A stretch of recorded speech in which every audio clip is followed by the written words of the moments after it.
Well, we all know, or I hope we do, that Jesus died so that we could be forgiven. Few of us realize that he also died so that we could be obedient. That is what Romans 6 states, and we'll be there soon. This verse 15, what then shall we sin because we are not under law but under grace? Certainly not. Do you not know that to whom you present yourselves slaves to obey, you are that one slave whom you obey? No, whether of sin leading to death or of obedience leading to righteousness.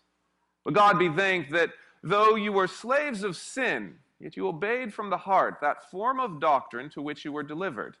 And having been set free from sin, you became slaves of righteousness. Romans 6 teaches that the efficacy of the cross also accomplished our obedience. Does not even discuss forgiveness in this section.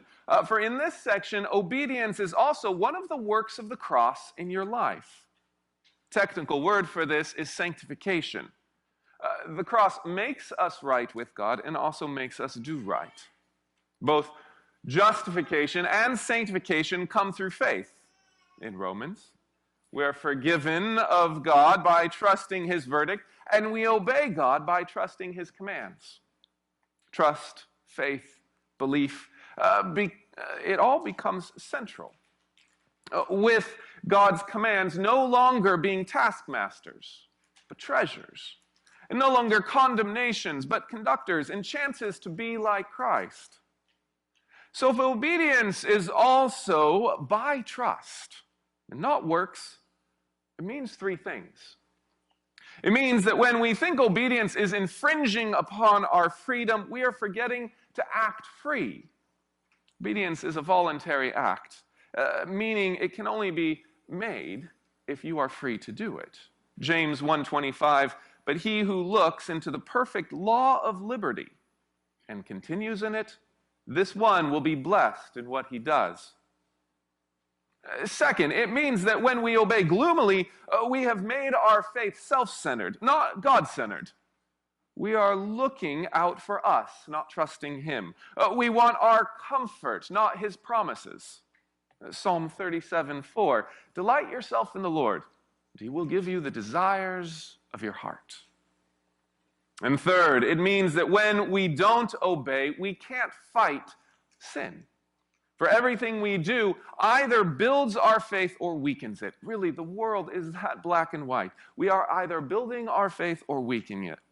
So that when we don't obey God, we are actually weakening our faith. Psalm 119, 133, direct my steps by your word. Let no iniquity have dominion over me. Now, remember, God doesn't need your obedience. You need your obedience. His commands are our profit, not his. Obedience only seems hard when we're self-centered, because he provides himself for these things. So consider another way and another look at this. Consider the mature man or woman whose obedience establishes their freedom, whose obedience is pleasantness, because he or she knows who commanded it, whose obedience makes him or her stand in the face of sin and not fall, for they are well protected, knowing who is with them and who has forgiven them. God grant us this work of the cross too, obedience.